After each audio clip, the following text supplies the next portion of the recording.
Ladies and gentlemen, I'd like to make a short statement. In the world of royal servants, there are few more controversial figures than Paul Burrell. I think Paul is a fascinating character. As Diana's butler and footman to the Queen, he served the royal family for over 20 years. Only one man in history has ever served and been close to the Queen for 11 years and Princess Diana for 10. But Burrell was no ordinary staff member. He was a former insider who went on trial for theft from his employers and was cleared. Is this what you expected? Of course it is. But who now enjoys a lucrative life of celebrity. Honestly, Paul, isn't it about the money? It is not about the money. But how did the man handpicked by the Queen have such a meteoric rise to fame? How did he secure the trust of Princess Diana? And was he really privy to the royals' greatest secrets? With access to his family, He is very loyal. his supporters, Paul was a keeper of her secrets, there's no doubt about it. and his critics. They watch him, but they don't trust him. We tell the extraordinary story of Paul Burrell, from servant to celebrity.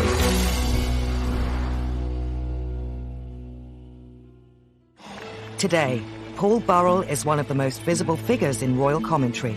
His 10 years as butler to Princess Diana still generate endless fascination and secure numerous TV bookings, including popular daytime TV shows.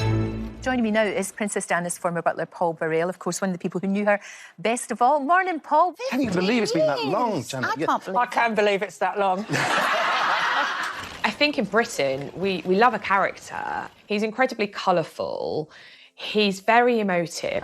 And, of course, he offers insight that a lot of people can't necessarily give. Having served as butler to Princess Diana, Paul became a household name, with the public eager to hear every detail of his life as a royal servant. Princess Diana made Paul Burrell famous, but Paul Burrell kept himself in the public eye for many decades and years thereafter. Paul's celebrity status grew through several high-profile TV appearances. Today, he shares aspects of his domestic world with his Instagram followers. He lives in a mock-Tudor mansion in Cheshire, from where he also sometimes films video messages revealing more details of his life with the royals. I've been thinking about all those parties which I attended with the royal family through the years. Parties with the Queen, fancy dress balls at Balmoral, family parties with Princess Diana, and parties celebrating the life of the princess. But his 21st century life is in stark contrast to younger brothers. The younger of them, Graham, has agreed to share details of their childhood. Well, we were 3 boys in a terraced house, 2 up, 2 down. Dad worked 7 days a week, 12 hours a day. Mum was always there. We shared a bedroom together. We had bath time together on a Sunday night in Tim Bath. The young Paul found a form of escape from his surroundings in the glamorous world of Hollywood. I remember as a child, there was always a poster up on wall from his film magazine. He'd have a picture of Bette Davis or a picture of Elizabeth Taylor pinned to his bedroom wall as we were children.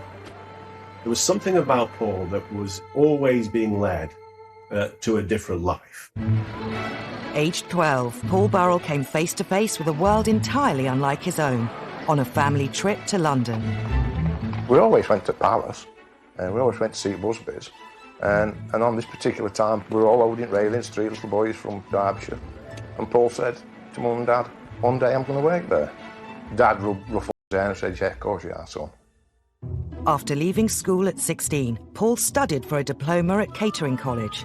Upon graduating, he worked briefly in hotels on the south coast until a previous application to the royal household yielded a job offer. In 1976, at just 18, Paul Burrell began work as 14th footman to the Queen. This photo from his Instagram page shows him in Windsor Castle, but much of his time was spent at Buckingham Palace. When Paul did actually get the job at Buckingham Palace, it was unreal. We were stood looking at the most famous house in the land. It gave us a doorway into a world that was so far from where we lived. It was a world of fantasy. It was like living a fairy tale in many ways for him. I think he had to pinch himself from time to time. We used to drive down, go into Buckingham Palace, sit in his bedroom window looking down the Mall, and that was so exciting. Within 16 months of starting at the palace, he was promoted to personal footman to the Queen. And she'd apparently said, who is that young man? and she'd been told, and she said, well, he seems to be very good at what he does. Let's try him out. And I think she was looking for a new footman. So, I mean, she doesn't have very many, and she doesn't have very many men in that close area. But, you know, Paul Burrell, in a very short time, became one of the key male servants in the Queen's life. Once promoted, the Queen tested Paul Burrell with a job very close to her heart.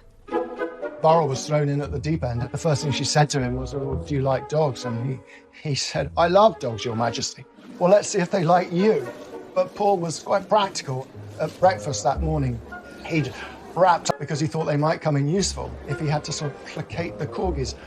His secret weapon came in very handy because he managed to sort of rush off after the dogs behind some trees and dish out their treats to them. And after that, of course, they wouldn't leave him alone. It went until I actually stood in Royal Enclosure at Royal Ascot and seen the carriage drive swoop into Royal Enclosure and saw Paul sat up back at carriage directly behind Queen, that it hit me like a ton of bricks that my brother was so close to Her Majesty. As her personal footman and chief corgi walker, Paul Burrell was one of the Queen's top servants. The images he posts online illustrate the pride he took in his job. But like all staff members, Paul would have been made very aware of his standing. Di Davis, who served the Royals from 1994 to 98 as head of Scotland Yard Royalty Protection Force, remembers well the boundary between the Royals and their staff. I think Her Majesty, she has seen so many servants, police officers, private secretaries come and go. All of us who work with and for the royal family have to remember our place. We're there to support them. We're not there to be their best friends. Whilst Paul may have been kept busy with his duties for the Queen, he still found time to help out the newest addition to the royal family. In 1981, Diana Spencer was living at Buckingham Palace in the months leading up to her wedding to Prince Charles. This other member of staff called Mark Simpson had got close to the princess, and he was taking her Big Macs, and so he pulled Paul Burrell in to be part of this mission. And so they went to a local McDonald's and they brought back Big Macs and fries. And they apparently sat and had it together. And that's Diana. I think she could mix with everybody. But whilst Paul was becoming popular upstairs, it would be downstairs that romance blossomed. Paul met his wife Maria, who was a maid to Prince Philip, while they were making the Queen's bed. He and Maria did break new ground, because normally what happens when below-stairs staff marry was that one of them, at least, has to stop working. Paul happened to mention this to the Queen one day, and the Queen said, well, that can't be right. You and Maria deserve to stay on. Although today Paul is strongly associated with Lady Diana, it was originally his wife Maria who bonded with the princess and secured Paul's future with the newest royal. Sometimes she would pop down to a little tiny mews flat, which is at the back of Buckingham Palace, where all the servants live, and she would, drop in to see Maria as well. So slowly, this sort of relationship was building. So Princess Diana and Maria, so sharing their experiences and bonding over that new life. By the mid-80s, when Diana and Charles needed more staff at Highgrove, their Gloucestershire residence, Diana made an offer to Maria, not Paul. Diana in sort of appealing to Maria to think about the future, and you can't carry on living in this poky little flat. Why don't you come and work for us? And with pressure from Diana and a lot more pressure from Maria about a new life in the countryside, they managed to persuade Paul about the benefits of family life at Highgrove. Although initially reluctant to leave the Queen's service, in 1987 Paul relented to pressure from Diana and his wife by moving to Highgrove to become butler to the Prince and Princess of Wales. And I don't blame him in one sense. They were the future, as it were, or she was the future, and the potential future Queen. Why wouldn't an ambitious servant want to be on the right side, as it were?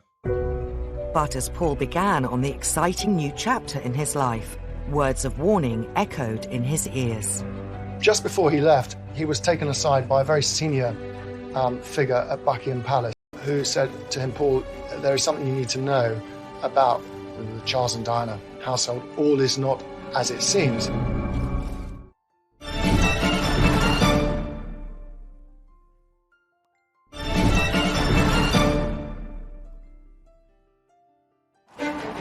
In 1987, Paul Burrell found himself working for possibly the most high-profile royal couple in living memory, the Prince and Princess of Wales. Based at Highgrove, he was a highly valued butler, but relations between Charles and Diana were strained. All the staff in the royal household knew that Prince Charles was carrying on a years-long affair with Camilla Parker Bowles. Princess Diana is first absolutely suffering and devastated, and then very slowly begins to try to find love and friendship in other places. With a growing divide between Charles and Diana, the princess drew on close friends for comfort. The photos Paul shares on social media from this time reflect the increasingly personal relationship he was developing with her. Many times when we visited, there'd be a knock at the door. You'd open the door and Princess would be stood there. I watched the friendship grow. She was calm around Paul. They were good together. Paul knew what she wanted before she wanted it. Paul soon found himself in a more trusted relationship with his employer than he had ever had working for the Queen at Buckingham Palace. She didn't have a husband who could talk to her. So she would talk to Paul. When she started to call him her emotional washing machine, she would dump all her innermost thoughts and emotions on him. Before long, Diana was asking Paul to enable her own extramarital relationships, in particular with former Army Captain James Hewitt, who had been Diana's horse riding instructor. There was one time when Diana asked him to go and pick up James Hewitt, to take him to Highgrove even, which is quite astonishing. So Burrell put him in the back of a car underneath a blanket. And, I mean, whether it really worked, it's highly unlikely because there are police all over the estate at Highgrove. The marriage problems of Charles and Diana soon became public when the Prime Minister made an unprecedented announcement. It is announced from Buckingham Palace that, with regret, the Prince and Princess of Wales have decided to separate. As Diana and Charles discussed separation practicalities, the Princess made an astonishing demand. Charles said, well, you know, whatever you want, just take it and go. And she said, well, what I want is, I want Paul. From 1992, Paul Burrell became butler solely to Diana, based out of Kensington Palace. It's interesting to speculate on how that felt for Paul Burrell. Did he feel that he was stepping away from the real heart of the royal family, so away from the Queen, away from Prince Charles, away from the blood heirs of the English monarchy? Or did he feel the opposite, that actually Princess Diana was clearly the superstar, obviously far and away much more charismatic and interesting than any of the other royals? Diana ran her household much more informally than any other royal. The normal hierarchy of servants was ignored, and whoever was closest to Diana personally would rise to the top. She was falling out with people, staff were coming and going. The only sort of constant in it all, at least to me on the outside looking in, seemed to be Paul Burrell. Before long, both Diana's private secretary and her other butler, Harold Brown, left her service. Candid photos from Paul's Instagram feed reveal how Diana even started to become a feature of Paul's social life. In 1994, she attended his wife Maria's 40th fancy dress birthday party. But as their lives became ever more entwined, Diana started to rely on Paul more and more. She started leaving notes about her life, her thoughts, asking him for advice on all manner of things. Paul has given the public glimpses of these notes through social media. He was definitely now being pulled into things that a butler wouldn't ordinarily see unless invited. In recent years, Paul has been publicly questioned over whether the relationship with Diana was more like that between friends than employer and employee. The thing was, of course, she shouldn't have let me come that close. Because there's a line. Exactly your terminology. It's interesting that you know the line. Did he allow himself to cross that boundary? Yes, I suspect he probably did. I understand that if he had turned down the sort of extracurricular stuff that he was now doing for her, well, where would that leave him? He worked in Kensington Palace. He saw the revolving door of staff being turfed out who sort of fell out of favour. She needed someone else by her side. She needed someone to look after her and to give her attention, and she approached the world through her feelings. So if she didn't feel loved or cared for in the moment, she would possibly feel very, very insecure and sad. But I just have a little sense that what bonded them was Diana's need to be loved and Paul's need to be loved. In 1996, the Prince and Princess of Wales divorced, meaning Diana was officially no longer a member of the royal family. With Diana now free to use her international profile however she chose, Paul Burrell's role once again stepped up to a new level. On now iconic tours to Angola and Bosnia in aid of landmine charities, Paul travelled with her in a role that transcended his title of butler. He was wearing many hats. He was PR, he was chauffeur, he was private secretary, he was butler, he was everything rolled into one, which I think speaks to how much she relied on him and how much she trusted him. I remember that tour to Angola in particular.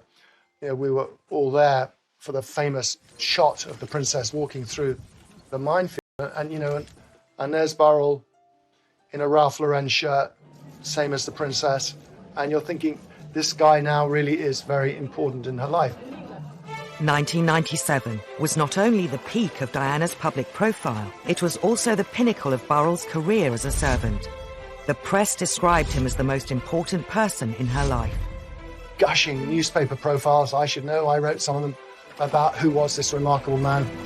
You know, boyfriends may come and go, but one man's constant step forward, Paul Burrell, and I think he rather enjoyed it. Paul soon became known as Diana's rock.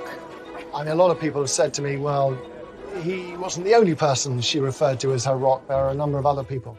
Well, that may be the case. But what I can say is that it didn't come from Burrell. I didn't hear it first from Burrell. It probably came from Diana. Paul has subsequently claimed in TV appearances he was not only her rock, but also Diana's best friend. I was her best friend. I was a great advisor on what to wear and when to wear it. I did great flower arrangements. I think the friendship were greater than they thought at the time, if that makes sense. I think it were greater when you look back at it, when you actually were travelling through it. I don't think he was her best friend. I think that's a misunderstanding. I think that's something that he subsequently came to in the years after her death. But since her death, he has revealed them too. One of the most sensational was a letter she wrote just 10 months before the tragic accident that took her life. In 2003, Paul revealed the existence of a letter that Diana had written a couple of months after her divorce from Charles, saying that she thought Charles wanted to kill her. This letter was given to Paul, he says, as insurance, and it was in Diana's hand. But Diana was paranoid about these things. I mean, Burrell, I think it's best to reassure her. The fact that she confided in him about it, I wasn't entirely surprised. I mean, she told me some of this stuff too. She got Burrell to pull up all the carpets on one occasion and even lift floorboards to see if they could find bugs, but they never found anything at all, of course. Only months after Diana wrote this letter to Paul on August 31st, 1997, he received news that brought his life as a royal servant to an unexpected and gruesome end. I was actually with Paul at Kensington Palace. We was woke in the early hours of the morning with police knocking at the door. I remember seeing policemen in Paul's hallway, Paul on telephone. Comes off telephone, said that the princess had been injured. They're like a rabbit in headlights. Everything, his job, his best friend, everything were in jeopardy. The driver and Dodi Al-Fayed died at once. The security man and Diana initially both survived, though ambulancemen spent 2 hours with her at the scene. They were brought here to the Pitié-Salpêtrière hospital, but such was the gravity of Diana's injuries, they pronounced her dead at 4 a.m. Paris time. Upon hearing of Princess Diana's death in Paris, Paul left to perform one final royal duty. He arrived before Charles or any other royal and began arranging for her to be brought back to Britain. They just wanted to take care of all loose ends and make sure everything was in order and protect the dignity. After her televised funeral in Westminster Abbey, Paul was one of only 2 non-family members invited to Diana's private burial at the family estate, Althorpe. But perhaps the greatest honour for Paul in the months after Diana's death was his involvement in her memorial fund. He would explain in TV interviews how this was a way of protecting her memory. For me, it's a way of carrying forward what I began 10 years ago, looking after the princess in a private way, I can now look after the princess in a public way.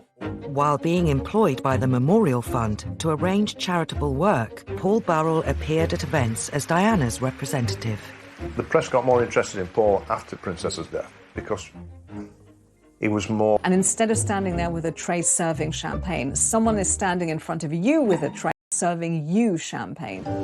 By the middle of 1998, Paul Burrell had carved out a place for himself in public life as the spokesperson for Princess Diana's work and ideals. But with his public profile rising, what was more important to Princess Diana's former butler?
Less than a year on from Princess Diana's death, Paul Burrell, her former butler, was working as the chief fundraiser of her memorial fund. The Princess of Wales Memorial Committee gathered in 11 Downing Street for their 5th meeting. But it wasn't long before his high profile began ruffling feathers. It is a moving and natural progression for Paul Burrell to be the person to take up the mantle, to carry forth, championing the causes embraced by the princess in her lifetime. I think as Paul Burrell's stock rose and his profile increased and he found himself in the middle of the media spotlight as the person closest to Diana, I think that led to a perception that he was enjoying it all a little bit too much. That I feel that her spirit is still alive. There he was at the Memorial Fund ball. He had spent 20-odd years in the shadows, as invisible as servants are meant to be, and he's thrust into the spotlight. It did seem extraordinary. He found it all almost too good to be true. And it seemed it was. In December 1998, Paul was made redundant. Mr. Burrell only had a few words to say. Paul claimed Diana's sister, Lady Sarah McCorkadale, broke the news to him in a London wine bar. To her family, he would always remain a servant, and he was working class. They were aristocracy. And, of course, he was increasingly speaking on her behalf. And I think there was a feeling from her family that that was a bit inappropriate. It's human nature to want to better yourself, and I don't feel that that in itself is something we can criticise him for. But the fact that other people around him were disgruntled by it suggests that there was something else going on. And the something else could have been that other people wanted Paul to maintain his position as a staff member, or that other people noticed a grandiosity in Paul and they were fearful about where it might go. I think Paul was devastated. He thought he had done good work for the charities in Princess Diana's name. His departure from the fund once again made Paul front-page news. Paul Burrell, who joined the Prince and Princess of Wales' staff in 1988, drove off to spend Christmas with his family in Cheshire. Paul returned to Cheshire to begin a new life away from the spotlight. I think he felt he owed it to Maria and his sons to turn his back on his celebrity times. Maria wanted some stability. She wanted to be near her family. He did actually try and start a new kind of a life. I think it is too simplistic to say that Paul loved the celebrity. I think he genuinely believed that he was Princess Diana's standard carrier. He was her knight in shining armour, that he was his role to protect her, promote her, because she wasn't here anymore to do so. And so him kind of disappearing into obscurity, I don't think would ever have suited him. The Burrells' peaceful suburban life didn't last long. In January 2001, there was a dawn raid on their home by the Metropolitan Police. When the Serious Crime Squad searched Mr. Burrell's home in Farndon, Cheshire, they took away a number of items. Police found hundreds of items that once belonged to the princess. Reports of designer bags, personal letters, and more than 2,000 photos and negatives. The police were just amazed how much property he had. Some intimate letters from Diana to William, her old school reports. And I think, not unnaturally for the police, they felt, well, why would a butler have? And the police built a case which based on a set of assumptions. The set of assumptions were, broadly, that Burrell had hidden this stuff away, stolen it in those weeks and months after Diana's death. As the executors of Diana's estate, the Spencer family made the final decision to pursue the prosecution. Paul was charged with 3 counts of theft relating to over 300 items. Once it was clear that the Spencers wanted the trial to go ahead come what may, I think Prince Charles's household had to be seen to be working in tandem with the executors and therefore lent their support to the trial. Almost 2 years after Burrell's house was raided, the trial began at the Old Bailey. Today, he's here at the Old Bailey, charged with stealing from her estate.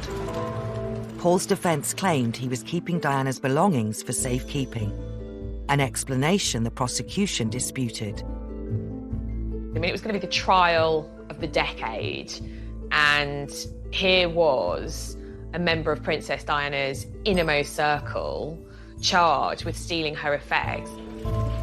I talked to him many times. He was suicidal at times. He was in a very dangerous place. His view was that when the boys were older, they would want to have this stuff, and they would be grateful to him that he had preserved it. Now, this was a slightly naive view, but it was a view. It was horrendous. It was like a free-for-all. We all went down as a family, show support.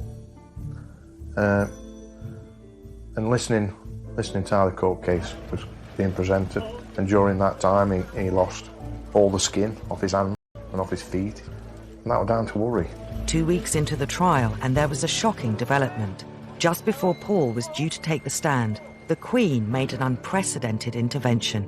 She claimed to recall a conversation with Paul, during which he had told her he was taking some of Diana's belongings for safekeeping. I knew the princess, and I knew that she was in the habit of giving many of her things away, and no one benefited more than that than Burrell. The case collapsed. He's happy and relieved to have been acquitted on all charges after the terrible ordeal of the last 21 months. I think, at the end of the day, Paul Burrell would have liked his right to reply in court to balance out the accusations and the reputation damage that had taken place over the previous 2 weeks. But ultimately, the Queen stepped in. There was a celebratory lunch with his legal team in Covent Garden, pasta and champagne, to prepare for the journey home to Cheshire. Congratulations. How's it feel? Congratulations. How do you feel? Very happy, thank you. Where's the taxi? After the trial, Paul Burrell once again returned to a quiet life. Wait and see what people offer me and go forward in a positive way. Notoriety isn't a bad thing in tabloid Britain. These are things that the public really likes. So he was canny enough to know that he may get a few juicy offers, which he did. The Daily Mirror's boasting that it will shed light on the trial with Paul Burrell's exclusive account of the last 22 months. He sold his story to the Mirror, and again, no doubt, thought, well, I've been put through the mill on this issue. What benefits can I bring to my family, to my future career? The establishment have tried to destroy me. What can I do to enhance my situation? Paul's next move saw him thrust into the spotlight once more. He wrote a book, A Royal Duty, claiming to set the story straight. To understand the motivation as to why Paul wrote A Royal Duty, you first have to understand and see what happened to him. He had been put on trial, accused of the ultimate betrayal, of thieving from Princess Diana. He had become a pariah in many respects, and it's fair to say that they went to the brink of ruin. I think the intention, from what I understand, was always to give his side of the story. He felt that the public thought he was a common thief, and he had to explain what he did and why he did it. In the weeks leading up to the book's publication, it was serialised in the Daily Mirror. Piers Morgan, the editor at the time. He'll never betray Diana, he'll never betray the Queen, he's made it very clear. The week before the book was due to be published, there was an unprecedented statement from Princes William and Harry. William tonight finally decided enough was enough. Their press secretary read it out. We cannot believe that Paul, who was entrusted with so much, could abuse his position in such a cold and overt betrayal. It is not only deeply painful for the two of us, but also for everyone else affected. And it would mortify our mother if she were alive today. And if we might say so, we feel we are more able to speak for our mother than Paul. We ask Paul, please, to bring these revelations to an end. William and Harry speaking out about the book added fuel to the fire and generated more interest, because of course people then thought, gosh, what's in it? What's so bad that William and Harry are so upset? Paul responded with his own statement. I am saddened at the statement issued on behalf of Prince William and Prince Harry. Saddened because I know that this book is nothing more than a tribute to their mother. I remember drafting a statement. I remember calling all the producers and news crews to get the 10 o'clock news slot, because we weren't going to allow Buckingham Palace to try and control the narrative that evening by calling the book a cold and overt betrayal. I am convinced. So we took charge and Paul delivered a statement. I would also like to point out that following the collapse of my trial at the Old Bailey last year, no one from the royal family contacted me or said sorry for the unnecessary ordeal myself, my wife and my sons were put through. Embarking on a world tour to promote the book, Paul was soon confronted with accusations of cashing in. I have to stand up for myself and what I think is true, and I've done that. And that's why I've written the book. Honestly, Paul, isn't it about the money? It is not about the money. Absolutely not. I think that's a little disingenuous when he says it's not about the money. But then, of course, publicly, he can never admit that it's about the money, can he? I mean, how can anyone ever admit that it's about the money? I'll just say this, that in the years after Diana died, he was offered many different times the chance to write his book. One offer, which I saw, was for $4 million. He refused it flat and didn't entertain any discussions. And News International offered him a package totaling £2 million. He refused that deal. He chose the lesser deal on the table, which was £350,000 from the Daily Mirror. It was about, for Paul, the truth. How could his story be presented as he wanted it to be presented? You know, there's that such inherent hypocrisy in all of us. We love to say, oh, goodness, you know, roll our eyes at someone who we say is cashing in on, you know, having worked for the royals. But equally, we can't get enough of it. We want to lap up everything that they have to say. With the spotlight firmly on the former butler, in 2004, Paul appeared on ITV's popular reality show, I'm a Celebrity, Get Me Out of Here. Taking part in a number of challenges, much to the amusement of presenters Ant and Dec. I can't feel anything in it. I'll put my...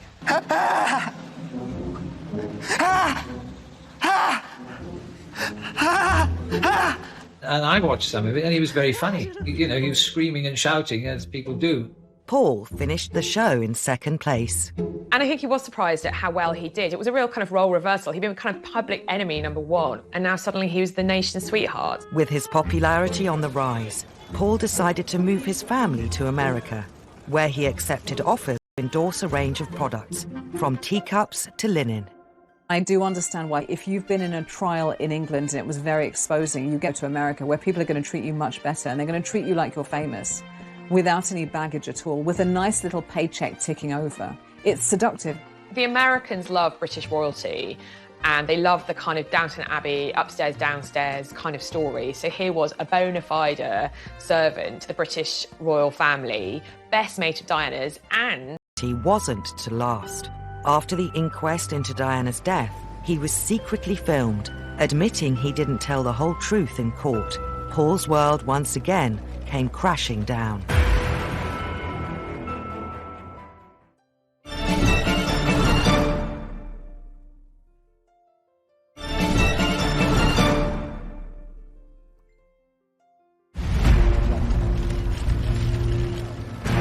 More than 10 years on from Diana's death, and with numerous conspiracy theories into what caused her fatal crash, an inquest finally began. Paul Burrell, still living in America at the time, was called as a witness. All day, Mohammed Al-Fayed sat in court listening as Paul Burrell rejected any suggestion that Diana was about to announce her engagement to his son, Dodi. "I find that difficult to believe," he said. This was only a 30-day relationship. She was on the rebound from Mr. Khan.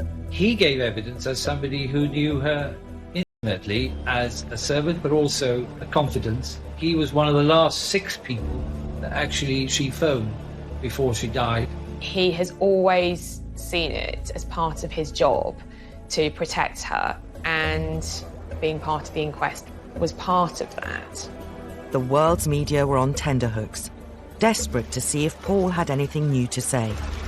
But instead of new revelations, Paul Burrell quashed rumours that were circulating about Diana, including that she was pregnant with Dodi Fayad's baby. The princess, he said, was on the pill and definitely not pregnant, and he suggested she may have allowed herself to be seen so publicly with Dodi in order to make Mr. Khan jealous. The inquest took months to complete, yet appeared to confirm what many already suspected. Let's be clear about this. Princess Diana died because a drunk driver was driving her car and was going far too fast in a Paris underground tunnel. And crucially, she wasn't wearing a seatbelt, and neither was Dodi. So those are the very base facts, but I think there was such an emotional outpouring of her untimely death that the facts got lost. With the inquest finished, it wasn't long before Paul Burrell found himself having to face uncomfortable questions again. When he was secretly filmed by a Sun journalist, admitting he didn't tell the whole truth in court. He was drunk, he was jet-lagged, and he maintains he was a victim of entrapment. There might have been an element of showing off. I'm sure that's quite possible too. The total disregard for how this will feel to the people who were affected by Princess Diana's death, it just takes my breath away. Paul's lawyers issued a statement, court, not under oath. He did not conceal anything remotely relevant to the inquiry. Despite this, the impact was wide-reaching. The fairy tale was over. The fantasy was broken. He wasn't this twinkly-eyed English butler. I think he did become less credible as a kind of talking head and as a source on the royal family. His star was waning, and he returned to Britain, to the family's flower shop. Paul's wife and children remained in America.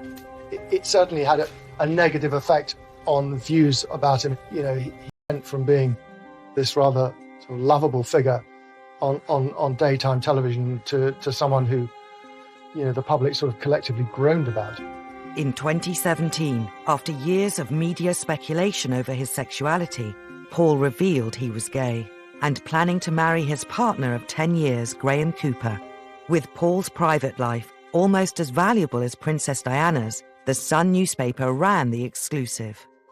Paul wanted a private wedding, and he wanted to come out as a proud gay man privately to the people who know and loved him. We've got to remember the Sun newspaper chose to out him. So the moment that news breaks, you are immediately out of control of the story.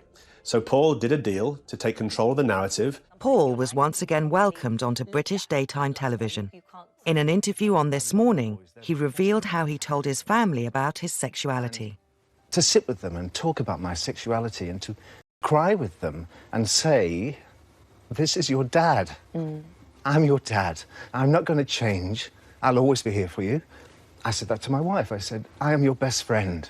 I'll always look after you. I'll always look out for you. As complex as Paul is, it's important to understand and not villainise him at every turn, to understand that he also had some very difficult challenges, which he had to find ways to overcome. Since his marriage, Paul has sold his flower shop, but still accepts offers to comment on big royal stories. including talking to the Loose Women panel about Harry and Meghan's departure from the UK. They're not the first royals that have decided to leave the country or to have another home in another country. Diana was also deciding to spend some of her time in America. And in fact, the day she died, on her desk were plans of a home in Malibu, in California, which she was in the process of purchasing. Undoubtedly, Paul will want to talk about one of the biggest royal stories this summer, the unveiling of a statue of Princess Diana on what would have been her 60th birthday. When it comes to the unveiling of the statue, I think Paul is realistic about his chances of being in attendance, but I'll say this. I do hope that Princes William and Harry recognise the place that Paul Burrell had in their mother's life. Secrets to tell about Princess Diana and indeed the royal family. This has allowed his image to carry on, if you like, and the press and the public to be intrigued by this unique man and his unique relationship with Diana and indeed the royals themselves. He isn't going to deny his background and his past, and when television companies ask him to comment, if he wants to, he'll do it, and he'll continue to do that. And he would consider that no more than a right, really, if you like. Paul Burrell holds a really unique place in public life. He's a public figure who's now a celebrity in his own right, but I think he's slightly mistrusted by the British public, and at the same time, they can't get enough of him.